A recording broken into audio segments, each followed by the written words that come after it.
बच्चों, आज के इस पिता पहचान क्लास में मैं एक नए सत्र के साथ आज हम चर्चा करेंगे क्लास 9th बिहार बोर्ड के।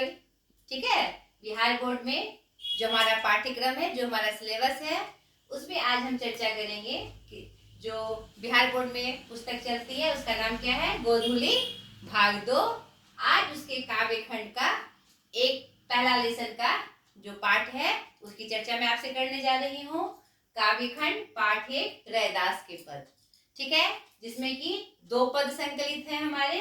अब कैसे छूटे राम नाम रट लागी, और पद 2 में राम में पूजा कहाँ चढ़ाऊं। ठीक है, तो आज से हमारा बिहार बोर्ड का भी जो 9-10 का सिलेबस है वो मैंने स्टार्ट कर दिया है। तो आप लोग जुड़कर पूरे बिहार में इसे प्रसारित करें ताकि पूरे बिहार के बच्चों को क्या इसका लाभ मिल सके। ठीक है, मैं ये नहीं कहती कि मैं सर्वश्रेष्ठ हूँ और मैंने जो पढ़ाया वही आपको सिर्फ काम आएगा, लेकिन मेरी ये उत्सुकता होती है कि मेरी बातें और जो उनका पाठ्यक्रम है वो बच्चे अच्छे से समझे। ठीक है, उसी में एक हमारी ये कोशिश है, तो और भी समझे, और भी लोगों के से समझे वो, और भी अध्यापन कार्य से समझे, और मेरी इच्छा है कि मेरे तरीके से भी अगर उसको सहयोग मिलता है तो देखकर समझे। ठीक है बच्चों, तो आप अपने ग्रुप में इसे जरूर शेयर करेंगे, मुझे सपोर्ट करने के लिए भी और इस हिंदी के प्रचार के लिए भी, ताकि उन बच्चों तक ये पाठ्यक्रम चला जाए, ये पाठ चला जाए जिसको सुविधा नहीं मिल पा रही है। बहुत सारे बिहार में ऐसे विद्यालय हैं, स्कूल हैं, जहां पर सारे टीचर उपलब्ध अभी भी नहीं है। ठीक है, तो आप जरूर इस वीडियो को अपने ग्रुप में और बाहर के जो आपके रिलेटिव्स हैं उसमें शेयर करके इसका प्रचार कराइएगा। ठीक है बच्चों, आज के इसी क्रम में हम जानेंगे कवि परिचय, ये पद परिचय और उसकी व्याख्या। कोशिश करूंगी कि पद 1 और पद 2 आज ही आपको बता दूं। ठीक है, क्योंकि अगले वीडियो में फिर इसका अभ्यास भी बताना होता है हमें, क्योंकि बच्चों को पद पढ़ने के बाद, व्याख्या जानने के बाद कुछ प्रश्न में समस्या आती है, अभ्यास में भी, तो मैं अभ्यास का सत्र भी लेकर आती हूँ। ठीक है, तो पहले कवि परिचय में रैदास जी का नाम कौन नहीं जानता है, आप भी जानते हैं। आप हर साल रविदास जयंती, इनका मूल नाम क्या है, संत रविदास नहीं, रैदास उनका पुकारू नाम है। ठीक है, रैदास के नाम से, एक संक्षिप्त नाम से उन्हें हम जानते हैं। इनके बारे में एक बहुत ही अहम बात है कि ये जाति से चमार थे, जिसे बहुत निम्न जाति का समझा जाता है, लेकिन इनके साथ संत की उपाधि जुड़ना एक बहुत बड़ी बात है। नहीं, मानवता और पद हमें जाति से नहीं मिलते, हमें अपने संस्कार से मिलते। नहीं, तो सबसे पहले इनका एक परिचय ये मैं दे दूं कि ये भक्ति काल के निर्गुण धारा के कवि थे।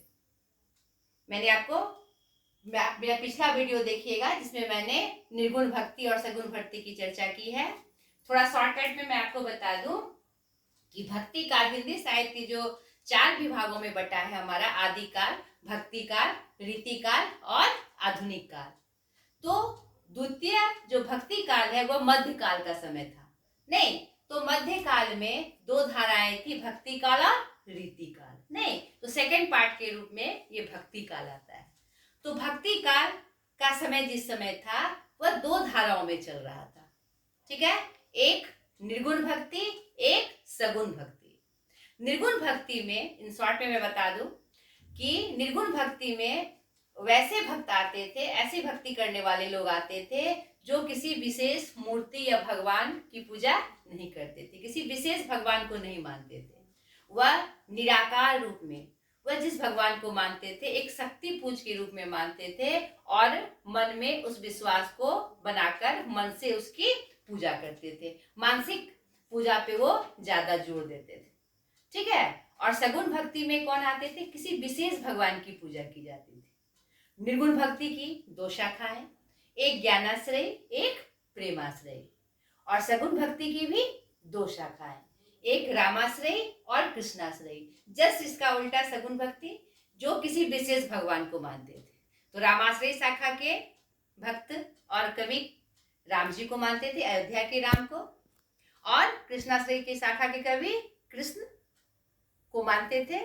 ठीक है, तो ये हमारे संत रविदास जी जो थे निर्गुण शाखा के कवि थे, और निर्गुण में भी ज्ञानाश्रयी शाखा के, कबीरदास जी की तरह। कबीरदास जी के बारे में आप जानते हैं, साधुकड़ी भाषा का वो प्रयोग करते थे। संत कबीरदास के नाम से उनको भी जाना जाता है। वह भी जाति से जुलाहा थे, लेकिन अपनी करनी से, अपने अच्छे प्रवृत्ति से उन्होंने संत की उपाधि पाई। तो जस्ट कबीरदास जी जैसे ही हमारे संत रविदास ज्ञानाश्रयी शाखा के कवि थे, और उन्होंने ज्ञान के माध्यम से भक्ति की, और उनके जो आराध्य देव हैं वह किसी आकार प्रकार के रूप में नहीं है, एक शक्ति पुंज के रूप में है, उनका स्थायित्व है। और वो उनकी पूजा बाह्य आडंबर से नहीं करते, मन में बैठाकर वो उनकी आराधना करते हैं और उन्हें सर्वश्रेष्ठ मानते हैं। ठीक है, तो अब ये आपने जाना वो किस काल के कवि थे, ये भी आपको मालूम हो गया, आपको स्मरण में रखना है। अब उनका साधारण परिचय, उनका जन्म सन 1388 बनारस उत्तर प्रदेश में हुआ था। उनकी मृत्यु सन 1518 बनारस उत्तर प्रदेश में हुआ था।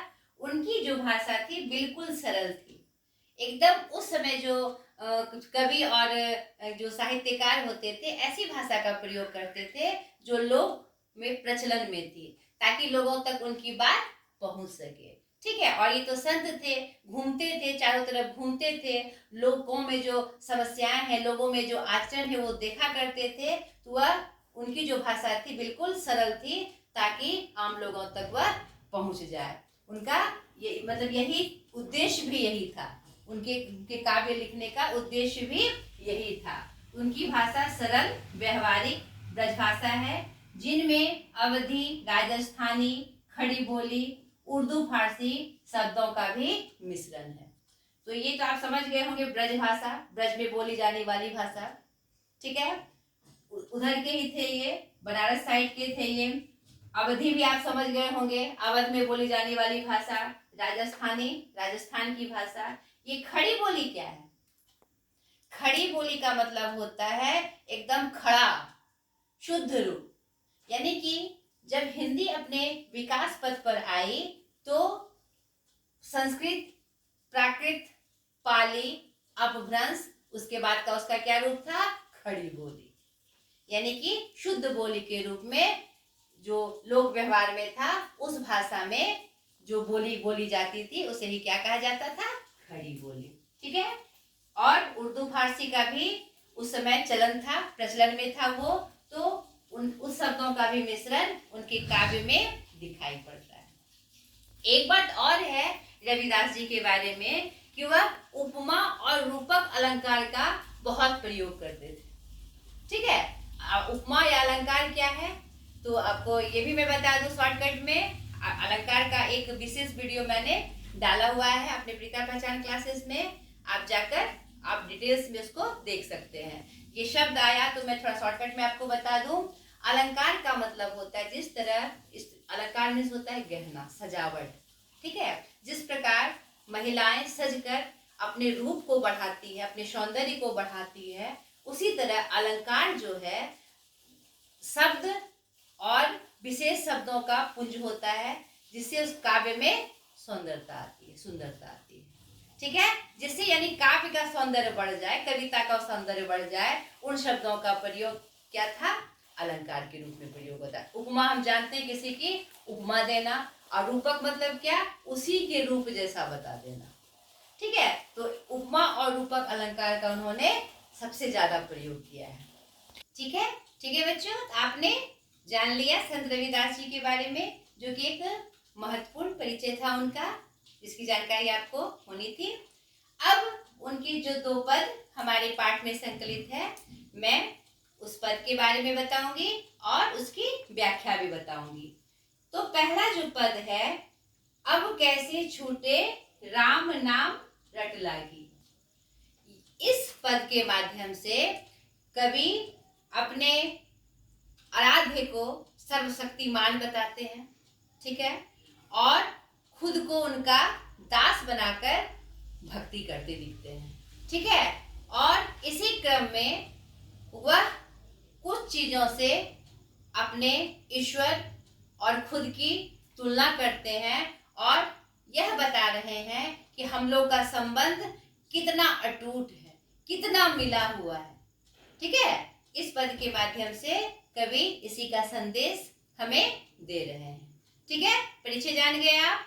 इस पद में जो कवि रविदास हैं, रैदास जी हैं, वह अपने आराध्य के प्रति अटूट भक्ति को दर्शाते हैं, खुद को उनका दास बनाकर उनकी भक्ति करते हुए दिखते हैं और कुछ विशेष चीजों से जिसको तोड़ना असंभव है उन चीजों से अपनी तुलना करते हुए भगवान के प्रति खुद को समर्पित बताते हैं, ठीक है।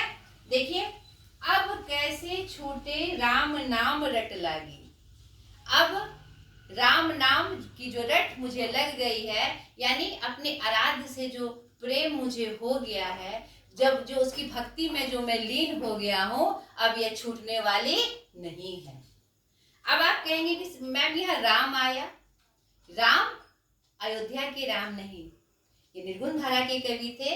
ये राम का मतलब उन्होंने जो निराकार रूप में उनकी पूजा करते हैं, उन्होंने आराधना के लिए उनको एक नाम दिया, ठीक है, राम, ठीक है। प्रभु, निर्मोही ऐसा शब्द प्रयोग करके हमारे निर्गुण भक्ति के जितने भी कवि थे उनको संबोधित किया करते थे, कुछ भी नाम देके संबोधित किया करते थे। यहाँ पर राम का मतलब अयोध्या के राम से आप नहीं लगाइएगा। देखिए, अब तुलना जो कर रहे हैं, प्रभु जी तुम चंदन हम पानी। प्रभु जी आप चंदन हो और मैं क्या हूँ, पानी हूँ। जिस तरह चंदन और पानी मिलकर एक ही रूप, एक ही में समाहित हो जाता है और जिसकी खुशबू सब जगह फैलती है, तो वही आपका और मेरा संबंध है, ठीक है। कितने अच्छे तरीके से और कितना सुंदर उदाहरण देकर वो अपना और अपने प्रभु का संबंध बता रहे हैं। दूसरे में देखिए, प्रभु जी तुम घन वन हम मोरा। प्रभु जी आप कौन हो, वह घटा हो और मैं क्या हूँ, मोर हूँ। जिस प्रकार मोर जब घटा घुमड़ता है, नहीं तो मोर क्या होता है, नाचने लगता है, खुशी से नाचने लगता है। तो दोनों का जो मेल है, दोनों का जो जोड़ है, एक सुंदर उदाहरण देकर अपने प्रभु से के साथ अपना वो संबंध बता रहे हैं। हे प्रभु आप घटा हो, घुमड़ने वाले घटा हो, बादल हो और मैं वन का मोर हूँ। यानी दोनों का संबंध क्या है, अटूट है और अमूल्य है। जैसे चितवत चंद चकोरा। और नेक्स्ट में अपनी तुलना, अपने और अपने भगवान की तुलना किससे कर रहे हैं, चकोर और चांद से। चकोर क्या होता है बच्चों, चकोर एक पक्षी का नाम है। हमारे समाज में एक किंवदंती है कि चकोर पक्षी चांद से इतना प्रेम करता है कि चांदनी रात में वह टकटकी लगाकर रात भर चांद को निहारता है। इतना स्नेह और प्रेम उस चांद से वो करता है। तो दोनों का जो मेल है अपने आप में क्या है, अनुपम है। तो रैदास जी भी उन दोनों से तुलना करके अपने और अपने आराध्य के प्रति समीपता को दिखा रहे हैं, ठीक है। आगे देखिए, प्रभु जी तुम दीपक हम बाती। दीपक और बाती से दोनों की तुलना कर रहे हैं। हे प्रभु आप दीपक हो और मैं क्या हूँ, बाती हूँ। जाकी ज्योति बड़े दिन राती। आप दीपक हो प्रभु, और जिसकी ज्योति से पूरा संसार क्या है, प्रकाशमान है। लगातार उसकी ज्योति जलती रहती है और उसी से पूरा विश्व, पूरा संसार प्रकाशमय है, ठीक है। आगे देखिए, प्रभु जी तुम मोती हम धागा। हे प्रभु आप मोती हो, एक कीमती मोती हो। आराध्य को वो सर्वश्रेष्ठ बता रहे हैं और दास रूप से उनकी भक्ति कर रहे हैं। तो प्रभु को वह अच्छे वस्तु से तुलना कर रहे हैं और अपने को चीजों से तुलना कर रहे हैं, नहीं, उसी में अपने प्रभु आराध्य को वो क्या बता रहे हैं, मोती बता रहे हैं और खुद को धागा बता रहे हैं। लेकिन दोनों का जो मेल है वह अपने आप में एक मजबूत मेल है। अगर धागा में मोती के माला कैसे बनेगी, जब तक धागे में मोती को नहीं पिराया जाएगा माला नहीं बनेगी। तो उसी क्रम में हमारा मेल इतना निकटतम है, इसको दर्शाने के लिए वह उदाहरण के रूप में मोती और क्या कहते हैं, धागे की तुलना कर रहे हैं। ठीक है बच्चों, जैसे सोनहि मिलत सुहागा, आगे की पंक्ति में वह सोना और सुहागा के साथ तुलना कर रहे हैं अपने और अपने आराध्य की। जिस प्रकार सोना सुहागे में मिलकर एक जैसा लगता है, उसी प्रकार हम और आप प्रभु क्या है, एक ही तो हैं, अलग नहीं है। इतना सामीप्य रूप का प्रदर्शन वो कर रहे हैं, इतना निकटतम खुद को दिखा रहे हैं अपने आराध्य के प्रति कि अब यह छूटने वाली नहीं है, अब यह भक्ति छूटने वाली नहीं है। तो विभिन्न कुछ स्पेशल चीजों से वो अपनी तुलना करते हुए, अपने आराध्य की तुलना करते हुए अपने पद को वह पूरा करते हुए बता रहे हैं। अंत में कह रहे हैं, प्रभु जी तुम स्वामी हम दासा, हे प्रभु आप स्वामी हो, मेरे स्वामी हो, मेरे मालिक हो और मैं आपका तुच्छ दास हूँ, ऐसी भक्ति करे रैदास। हे प्रभु मैं रैदास ऐसी भक्ति में आपका लीन होना चाहता हूँ। मैं चाहता हूँ कि ऐसी भक्ति मुझे आपकी हमेशा प्राप्त होती रहे और ये राम नाम की जो रट है, आपके प्रति जो मेरी रट है, जो मैं साधना कर रहा हूँ, वो कभी खत्म ना हो। ठीक है बच्चों, तो ये क्या था, पहले पद में जो उनका संदेश था वो मैंने आपको बताया और आपको बहुत अच्छा भी लगा होगा, है ना बच्चों। अब द्वितीय पद में हम देखें, अब जो इनका दूसरा पद है जो हमारे पाठ में संकलित है वह किस संदर्भ में है, पहले मैं उसका परिचय आपको दूं। वह इस पद के माध्यम से निर्गुण जो भक्ति है उसकी सार्थकता को बता रहे हैं। ठीक है, और सगुण भक्ति में वो मूर्ति पूजा, बाह्य आडंबर जैसे कि धूप जलाना, दीप जलाना, जल चढ़ाना, फूल चढ़ाना, ये जो बाहरी आडंबर है, पूजा की जो पद्धति है, उनका वो हमेशा विरोध करते दिखे हैं।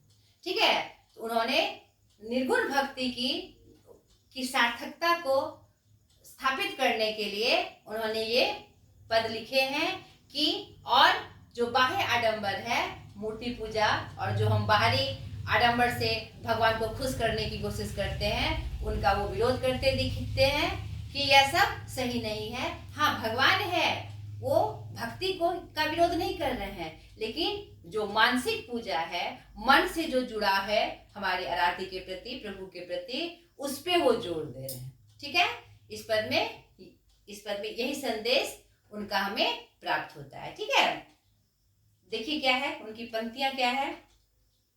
राम मैं पूजा कहाँ चढ़ाऊं, हे मेरे आराध्य, हे मेरे प्रभु, मैं आपकी पूजा कैसे करूं, किस रूप में करूं। क्यों भाई, आगे देखिए, फल अरु मूल अनूप न पाऊं, ये जो फल और फूल हैं वह मुझे शुद्ध नहीं लगते हैं, वो मुझे सही नहीं लगते हैं। यहाँ हे प्रभु मैं पूजा आपकी कैसे करूं।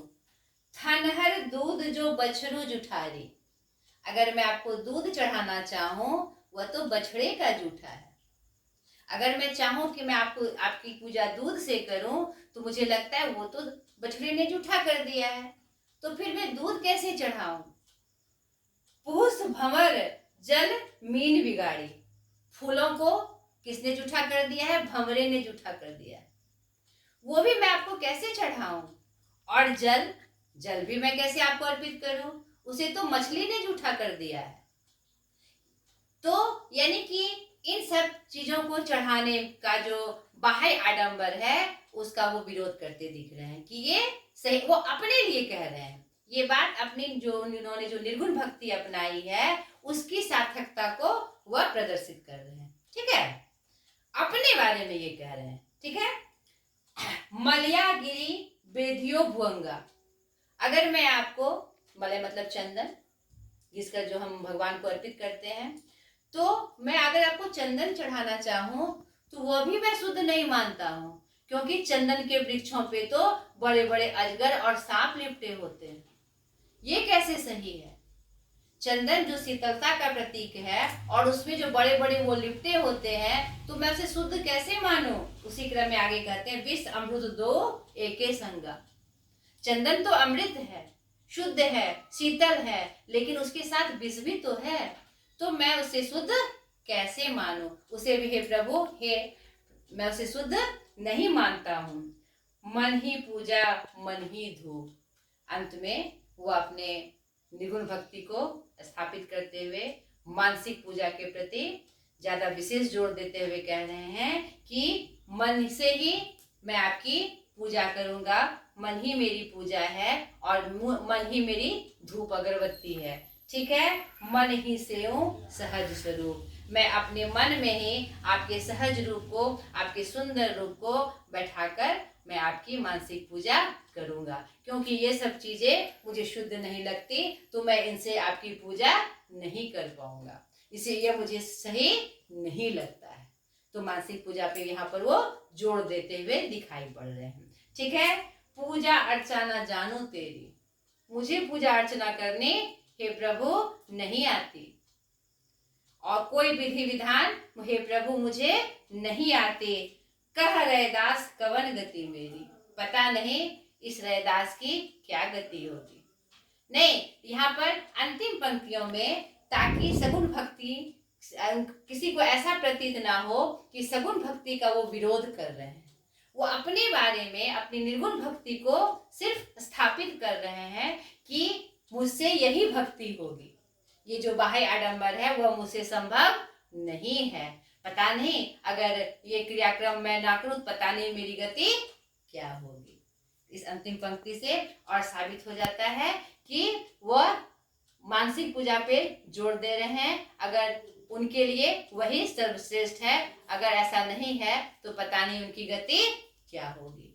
ये वो एक बहुत ही विशेष संत कवि थे।